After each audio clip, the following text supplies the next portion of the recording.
کیونکہ اللہ کے نبی صلی اللہ علیہ وسلم کی حدیث ہے میری بہنوں کہ اللہ سبحانہ و تعالی افطاری کے وقت بہت سارے لوگوں کو جہنم سے آزاد کرتے ہیں. یہ جنتی عورت کو فکر ہوتی ہے کہ اللہ اس کو بھی جہنم سے آزاد کر دے اور اس کی اولاد کو، اس کے شوہر کو بھی جہنم سے آزاد کر دے.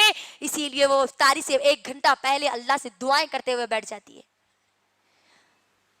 اپنے افطار کی تھالیوں کو سجانے کے لیے یا چکن مٹن بنانے کے لیے یا پھر مرچی بھجیے پکوڑے بنانے کے لیے اپنے وقت کو یہ برباد نہیں کرتی. اللہ سے خوب دعائیں کرتی ہے، رو رو کر گڑ گڑا کر اللہ سے دعائیں کرتی ہے.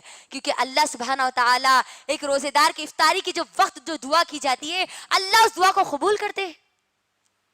یہ جنتی عورت اپنے رمضان کو ایسے گزارتی ہے. مغرب کی نماز پڑھ لیے، اس کے بعد فوری عشاء کی فکر ہوتی ہے، عشاء کی نماز پڑھ لیے، تراویح کو ادا کر دیے، اس کے بعد پھر وہی سحری کی تیاری میں لگ جاتی ہے، سحری کی تیاری کر کے وہ سو جاتی ہے. یہ ہے میری بہنوں ایک جنتی عورت کا رمضان.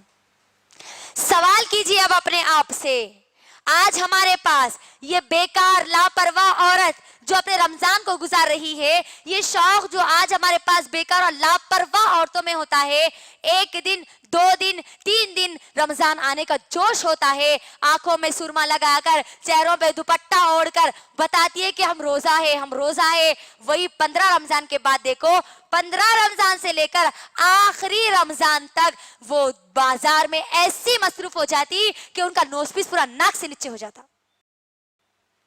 ایسا ہو جاتا آج ہمارے پاس ماحول میں. جنتی عورت اپنے وقت کو بازاروں میں برباد نہیں کرتی، لیکن آج ہمارے ماحول اور معاشرے میں 15 رمضان سے لے کر آخری رمضان تک ایک ڈریس کے لیے اللہ اکبر، چپل اور چوڑی کے لیے اپنے رمضان کو آپ چھوڑ رہی ہے، رمضان کی نعمتوں سے محروم ہو رہی ہے. غور کیجئے کیا ہو گیا آج. حال تو اتنا ہو گیا، اتنا برا ہو گیا کہ جس جگہ وہ شاپنگ کے لیے جاتی ہے نا، وہ دکان والے ان کو وہاں پر افطاری کراتے ہیں. دیکھ لیجئے کئی ایسے شو روم میں آپ کو بتا سکتی ہوں، دکان والے لا کر دیتے ہیں کہ اماں آپ روزہ ہے تو سحر افطاری کر لو. یہ حال ہو چکا ہے آج ہماری مسلمان عورتوں کا، مسلمان بہنوں کا اور ماؤں کا. کیا سمجھ کر آپ شاپنگ کر رہی ہے کہ آپ کو لیلۃ القدر مل گئی، آپ کو جنت کا سرٹیفکیٹ مل گیا، یا اللہ نے آپ کو کہہ دیا کہ تم عبادت کرو یا نہ کرو تم کو جنت میں جانا ہے، یہ سوچ کر ہم شاپنگ کرتی ہے. میری بہنوں یاد رکھنا، جنتی عورت کبھی بھی اپنے 1 سیکنڈ کے وقت کو برباد نہیں کرتی، اور لاپرواہ عورت کو تو قدر ہی نہیں ہوتی وہ وقت کی. رمضان کی اہمیت ہی اس کو معلوم نہیں رہتی، اس کو معلوم ہی نہیں رہتا کہ شب قدر کب ہے، کہاں ہے، اس کو کیسے تلاشنا ہے. آخری عشرہ تو پورا کا پورا بازار میں 15 دن، اللہ اکبر، 15 دن، صبح سے شام تک، رات کے 2 ڈھائی بجے تک دکانیں بھی کھلی ہوتی ہے نا. کیا ہو گیا آج ہمارے دلوں کو. یہ رمضان میرے اور آپ کے اندر میری بہنوں دلوں کی تبدیلی چاہتا ہے، ظاہری یا گھروں کی تبدیلی نہیں. یہ رمضان میری اور آپ کی زندگی میں آتا ہے دلوں کو تبدیل کرنے کے لیے.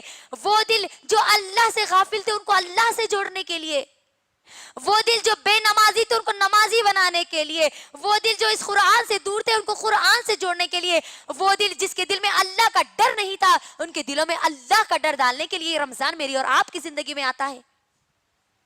لیکن میری بہنوں ہم اگر وہی لاپرواہ عورت کی طرح اپنے رمضان کو گزاریں گے تو پھر میں یہ نہیں سمجھتی کہ ایسے لاپرواہ عورت کی طرح رمضان کو گزارنے پر میری اور آپ کی مغفرت ہو سکتی ہے، میں اور آپ اللہ کو راضی کرنے والیاں بن سکتی ہے. تو میری بہنوں میں نے جتنی بھی باتیں آپ کو بتائی ہے ان باتوں کو یاد رکھیے، اور ایک اور بات کو بھی یاد رکھیے کہ آپ رمضان کو تو پا رہی ہے، روزے تو رکھ رہی ہے، لیکن آپ کے اندر سے جھوٹ ختم نہیں ہو رہا، آپ غیبت کرنا نہیں چھوڑ رہے، روزہ رہ کے بھی اماں کی شکایت پورے سسرے کو لگا رہے، یا نہیں تو ساس کی پوری شکایت شوہر کو لگا رہے. یہ سب چیزیں اگر آپ کر رہی ہے تو میری بہنوں سنو، اللہ کے نبی صلی اللہ علیہ وسلم کیا کہتے ہیں. اللہ کے نبی صلی اللہ علیہ وسلم کہتے ہیں کہ وہ بندہ یا بندی جو جھوٹ بولنا نہیں چھوڑتی تو اللہ کو کچھ پسند نہیں ہے. اللہ کو پسند نہیں ہے کہ وہ کھانا پینا چھوڑ دے. وہ روزہ رکھ کر بھی اگر جھوٹ بولنا نہیں چھوڑتی، غیبت کرنا نہیں چھوڑتی، تو اللہ کو ایسے روزے دار کا روزہ پسند نہیں ہے. اللہ کو کوئی ضرورت نہیں ہے تمہاری کہ تم بھوکے رہے، تم پیاسے رہے. روزہ رہ کر بھی اگر یہ ہمارے اندر برائیاں ختم نہیں ہو رہی تو سمجھ جانا کہ یہ روزہ میری اور آپ کی مغفرت کا ذریعہ بننے والا نہیں ہے. لہٰذا اپنے اندر یہ عہد کر لو, اپنے اندر یہ ارادہ مضبوط کر لو کہ چاہے کچھ بھی ہو جائے مجھے نہ جھوٹ بولنا ہے, نہ مجھے نمازوں کو چھوڑنا ہے, نہ مجھے اپنے وقت کو برباد کرنا, 1 سیکنڈ کا وقت بھی مجھے برباد کرنا نہیں ہے. اس بات کا عہد لے کے میری بہنوں یہاں سے اٹھو, کیونکہ ہم کو نہیں معلوم میری بہنوں, جو لوگ روزے چھوڑتے ہیں نا ان کے بارے میں بھی ہم کو سن لینا چاہیے. خاص طور پر مرد میری بہنوں اپنے شوہروں کو جا کے بولو, اپنے بھائیوں کو جا کے بولو, اپنے باپ کو جا کے بولو, اپنے بچوں کو جا کے بولو. جو لوگ آج اکثریت, مردوں کی اکثریت رمضان کے روزوں کو چھوڑ دیتی ہے. کیا کہتے ہیں, 3 چھوٹے روزے رکھ لیے نا تو 3 بڑے روزے رکھ لیں گے. چھوٹے اور بڑے روزے کون منائے؟ ہاں, ہمارے بابا بنائے یا ان کے بابا بنائے؟ چھوٹے اور بڑے روزوں کا کوئی تصور اسلام میں نہیں ہے.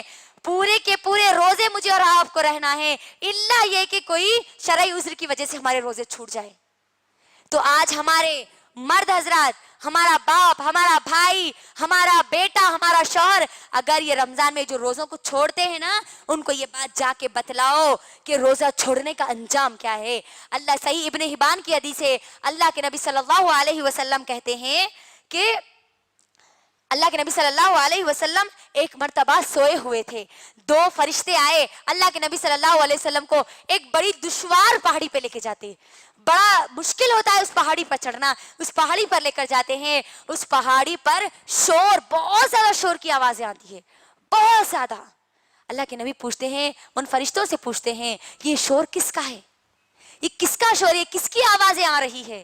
تو فرشتے جواب دیتے کہ جہنمیوں کا شور ہے, جہنمیوں کی آواز ہے. اللہ کے نبی اور وہ فرشتے آگے بڑھتے ہیں, آگے بڑھتے ہیں تو دیکھتے ہیں کہ کچھ لوگ ایسے لوگ ہیں جن کو الٹا لٹکا دیا گیا اور ان کے جبڑوں کو پورے چیر دیا گیا, اس سے ایسی تیزی سے چیر دیا گیا کہ ان کے منہ میں سے خون بہ رہا ہو.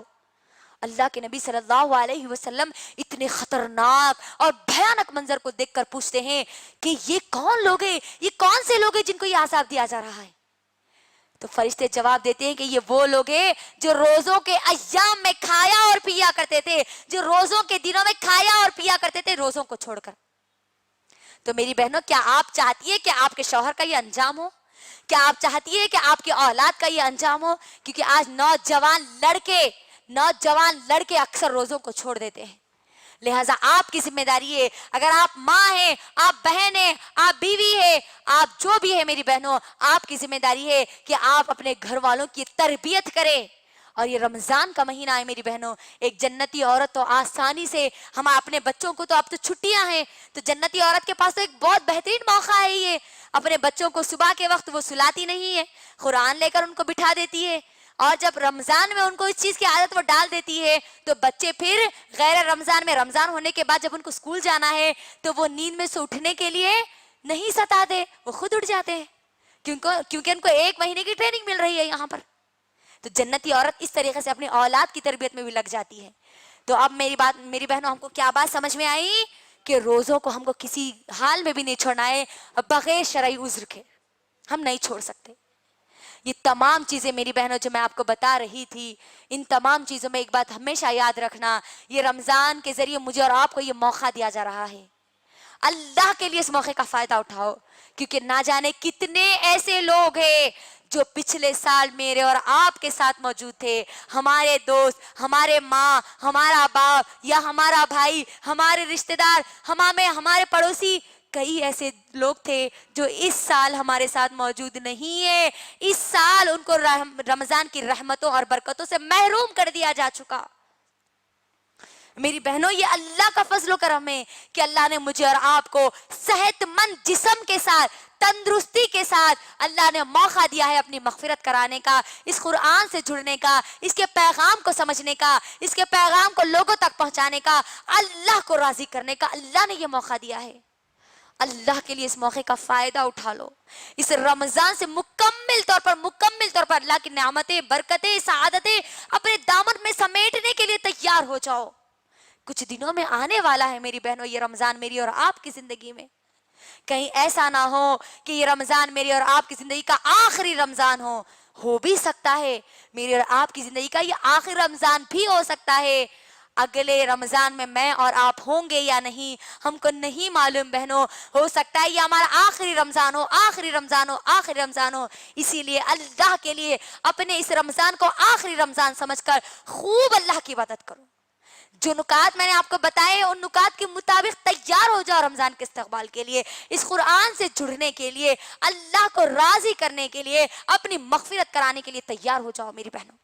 کیونکہ یہ رمضان اللہ کے فضل و کرم سے ایک ایسا مہینہ ہے جس میں بھٹکانے والا شیطان بھی ہمارے ساتھ نہیں ہوتا.